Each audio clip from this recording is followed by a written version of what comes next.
Et donc, vous avez eu l'occasion de prendre connaissance du communiqué de presse que nous avons diffusé ce matin. Vous avez pu y lire que cette nuit, à Namur, la police a dû intervenir sur un différend qui concerne plusieurs personnes avec l'usage d'un couteau.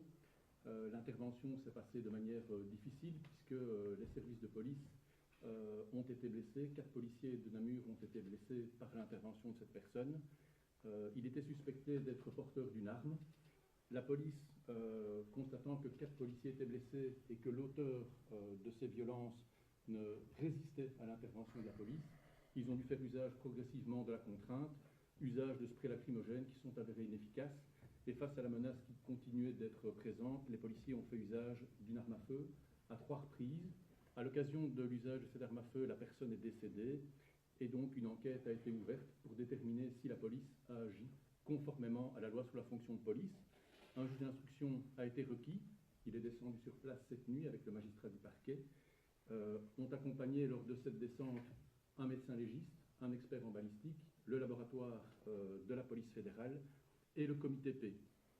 L'objectif de l'enquête, c'est donc de déterminer si l'usage de la contrainte était conforme à l'article 38 de la loi sur la fonction de police. Les suites de l'enquête, l'analyse des caméras de vidéosurveillance, on sait aussi que certaines scènes ont été filmées, et procéder à l'autopsie et aux analyses toxicologiques. La personne qui a été interpellée dans la bagarre a été présentée également au juge d'instruction. Une autre dame était impliquée dans cette bagarre.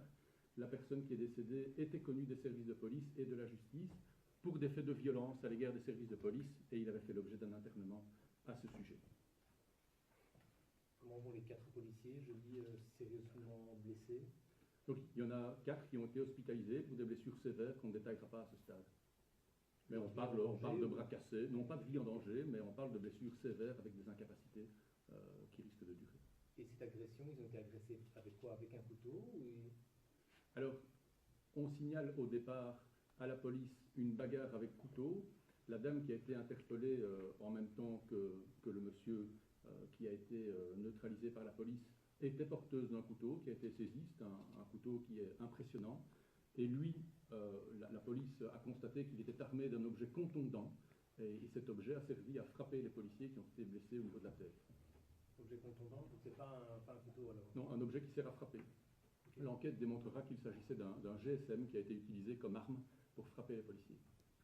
Okay. Un GSM contondant, ça veut dire qu'il était cassé alors il... Non, il s'est servi de ce GSM comme une arme pour porter des coups à la tête des services de police. Okay. C'est la seule arme que lui avait, quoi? C'est la seule arme que lui avait, oui, au final. Et du coup, les policiers estimaient qu'ils étaient en danger, malgré le... Je suis au courant de rien, moi, malgré le fait que c'était juste un GSM? Okay. En fait, il est resté extrêmement agressif à l'égard des services de police, extrêmement offensif, et malgré l'usage progressif de la contrainte que la police a utilisée, il restait extrêmement dangereux et violent. Il y avait 4 policiers qui étaient déjà blessés. Okay. Et d'après les premiers éléments que vous avez, le fait de tirer était justifié? C'est l'objet de l'enquête. Vraiment, c'est pas la peine. Écoutez les explications par rapport au meurtre de notre frère du côté de la Belgique à Namur. Écoutez ce qu'il dit. Écoutez ce qu'il dit. Hein? C'est incroyable. C'est-à-dire, il se croit au temps jadis, où il peut venir se mettre devant les gens et mentir.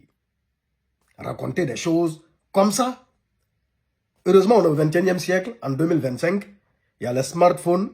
C'est-à-dire, dès que quelque chose se passe net, tous ceux qui sont témoins oculaires, la première des choses qu'ils font, le réflexe, ils sortent leur téléphone pour appuyer sur la caméra. Heureusement, ça a été filmé. Allez-y dans les commentaires. J'ai mis la vidéo intégrale dans les commentaires et regardez ce qui s'est passé vous-même. Vous-même, vous allez en tirer les conséquences de ce qui s'est passé réellement. Vous ne pouvez pas mentir aux gens. Ils ont été appelés pour une bagarre à couteau. Bon, il s'est embrouillé avec sa femme. Ils ont été appelés, ils sont venus. Non, qu'il avait quelque chose, ils ne savent même pas comment décrire ce qu'il a. Qu'il avait quelque chose qui lui a servi de frapper les policiers, blessant 4 policiers et même cassant le bras d'un policier. Il dit qu'ils l'ont attrapé là-bas. Ils l'ont menotté. là où il y a la bagarre, ils l'ont interpellé, ils l'ont mélotté. Hein? Maintenant, s'ils l'ont mélotté, la vidéo qu'on a vue là, était-il attaché? Était-il attaché? Était-il mélotté? La vidéo qu'on a vue là, dans le tunnel, là où il courait, et puis ils l'ont tiré dessus. Est-ce qu'il était mélotté? Déjà, un mensonge direct. Un mensonge direct. Quand ils ont essayé de le maîtriser, ils ont utilisé le gaz lacrymogène, que ça n'a pas suffi. Il est resté violent. Du coup, comme il avait un objet, hein, pour frapper les policiers, ils ont sorti et ils l'ont tiré dessus 3 fois. Depuis quand, pour maîtriser quelqu'un, la police sort une arme à feu pour lui tirer dessus 3 fois? Lui, il est comment? Et puis, bon, c'est-à-dire, Taser n'a pas marché. Gaz lacrymogène n'a pas marché. Donc, il faut lui mettre 3 balles. Il faut lui mettre 3 balles pour... Depuis qu'on met 3 balles à quelqu'un pour essayer de le maîtriser. Là, c'est clair. L'intention, c'est de le tuer. Et c'est ce qu'ils ont fait. C'est ce qu'ils ont fait. Ils voulaient le descendre et ils l'ont descendu. Depuis quand? Et puis on a vu, regardez la vidéo. Rentrez dans les commentaires, regardez la vidéo. Ils l'ont tiré dessus à 3 reprises. Il s'est écroulé. Et là, il est par terre, il agonisait. Ils sont venus le frapper. Tu mets 3 balles à quelqu'un. Il est par terre, il est couché par terre, agonisant. Tu viens, tu le frappes. Vous groupez sur lui, vous tous là. Bon, lui, il est comment pour frapper 4 policiers? Il est comment? Vous groupez sur quelqu'un qui a déjà reçu 3 balles. Vous le cognez. Même à la tête. On a vu la dame policière lui taper même à la tête. Vous pouvez amadouer qui? C'est-à-dire, vous pensez qu'on est au temps de Léopold II? Vous pensez que c'est au temps où les Belges partaient foutre le bordel au Congo? À l'époque? Au temps jadis? C'est ce que vous croyez? Non mais c'est inconcevable, c'est grave quoi. Et puis ils viennent mentir. C'est comme ça. Si ça n'était pas filmé, c'est la version des policiers. Parce que lui qui parle là, il n'était pas présent. Ils ont venu lui livrer une version, il est venu s'asseoir devant les médias. Il n'a même pas quoi dire. Il ment. Il ment. Et regardez ce qu'ils ont titré, ceux qui ont posté la vidéo en question. Regardez. Un homme meurt lors d'échanges de tirs avec la police en Namur. Échange de tirs veut dire quoi? Ça veut dire que la police tire et lui tire. Même en matière de légitime défense. Moi, j'ai fait la sécurité, on a étudié ça, on nous enseigne ça au fait. C'est quoi la légitime défense? En matière de légitime défense, on te tape avec cette bouteille, tu répliques avec cette bouteille. On te tape avec la main nue, tu répliques avec la main nue.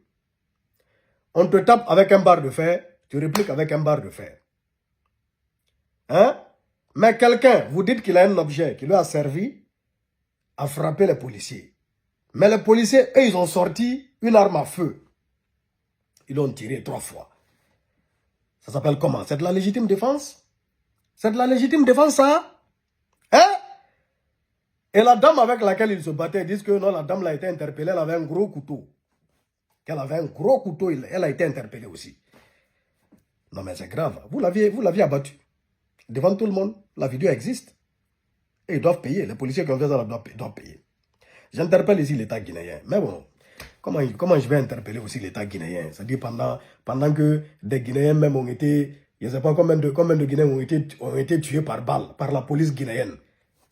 Des affaires qui n'ont jamais été élucidées en Guinée là-bas. Bon, comment eux, ils vont venir en Belgique pour faire la lumière sur le meurtre d'un autre Guinéen? C'est pas possible. Donc, laissons l'État guinéen même. Laissons-les. Voilà, ils n'ont qu'à élucider ce qui s'est passé en Guinée. Mais nous demandons justice pour ce frère. Nous demandons justice pour le frère Adamou Condé. Ce n'est pas normal ce qui lui est arrivé. C'est très grave. Tous les Africains, joignez-vous à moi et à nous tous, demandons justice pour ce frère.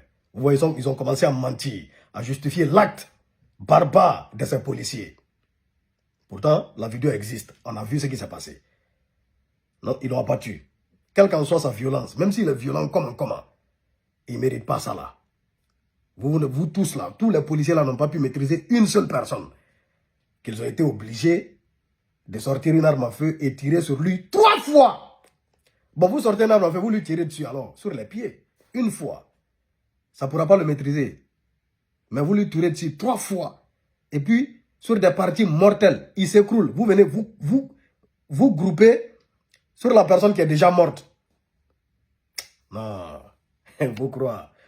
Justice pour ce frère. Justice pour ce frère. Justice pour lui.